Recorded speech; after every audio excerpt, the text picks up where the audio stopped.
is Tony, the second child for Giuseppina and Luigi Castellano. Their first child was Carmen, and their third child was Anella, better known as Ernie. Although Carmen was born in Fairfield, not the infectious disease hospital, but at the family home, Tony was born in Spoleto, Italy. What a busy 3 years for my grandparents. Carmen was born in January 1923, Tony was born in February 1924, and the very next year, Ernie was born in March 1925. No television. After Ernie was born, Giuseppina wanted to come back to Australia. Luigi agreed to this and told Giuseppina to contact her parents and ask for the money to come back.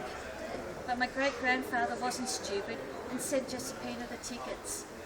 So now Luigi had to come back.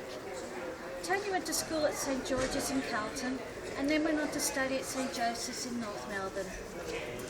Tony went to fight for the Australian Army, big effort. But when he went to apply for a passport to travel overseas, he was told he needed to be naturalised. When Tony left the army, he and Ernie started to sell truckloads of wood. They would sell to customers in Sydney. This was the start of a long business together. They drove the old Bedford trucks everywhere. I remember as a child playing on the trucks in the backyard at Uncle Ernie's. Uncle Tony met Lorna through her brother. He was in the army with Uncle. Lorna and Tony married and had 2 children. Their firstborn was Johnny and his second child was Teresa, also known as Pep. Johnny met Rosalind and they became childhood sweethearts and married in 1973. The first person they told was Carmen, because Johnny and Carmen have and will always have a soft spot for each other. John and Rosalind started their own family. They have 3 children, Kelly, Jason and Tony. Time has passed so quickly. Kelly and her partner Dustin have their own little family, the twins with Harley, Dejara and Naya. Jason married Narelle and have 2 children, Violet and Luca. And now for Tony. Well, his big day is just around the corner. He will marry Lena at the end of this month. Uncle Tony's daughter, Pep, never married. Uncle Tony had a fond love for the water. I remember visiting him on different boats throughout the years, and my little sister, Gloria, would spend a lot of weekends and holidays with her uncle on his boats. They became very close. Fond memories for Kelly were spending weekends with her pop on his different boats. Jason wanted me to mention something he remembers about Uncle Tony. Jason said Pop loved his weekly luncheons with his mates, always the entertainer, telling jokes, his jokes. Bad jokes. Yes.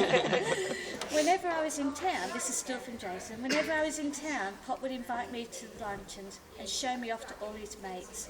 Pop was a proud family man and stayed that way until the very end.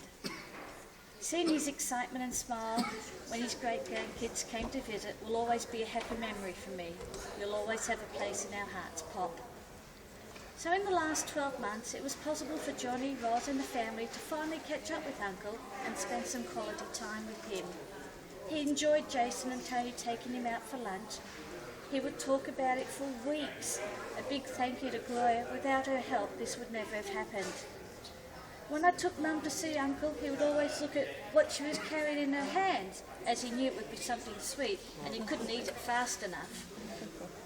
On one birthday, we took him oysters, prawns and a little bottle of champagne. He loved it, although Mum had to peel the prawns as he couldn't see the shell.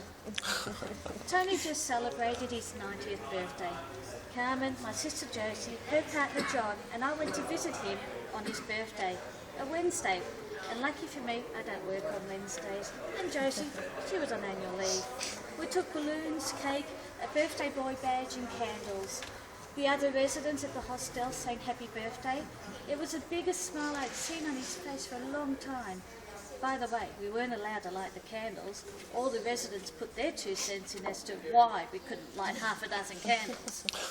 My family would like to thank the staff at Eastwood Hostel, where Uncle has spent the last 6 years. They did so much for him and he always spoke highly of them, even though he could be a grumpy old bugger sometimes and give them hell. It's just one. Rest in peace. Rest in peace. We love you and we'll miss you. Okay, let's pray.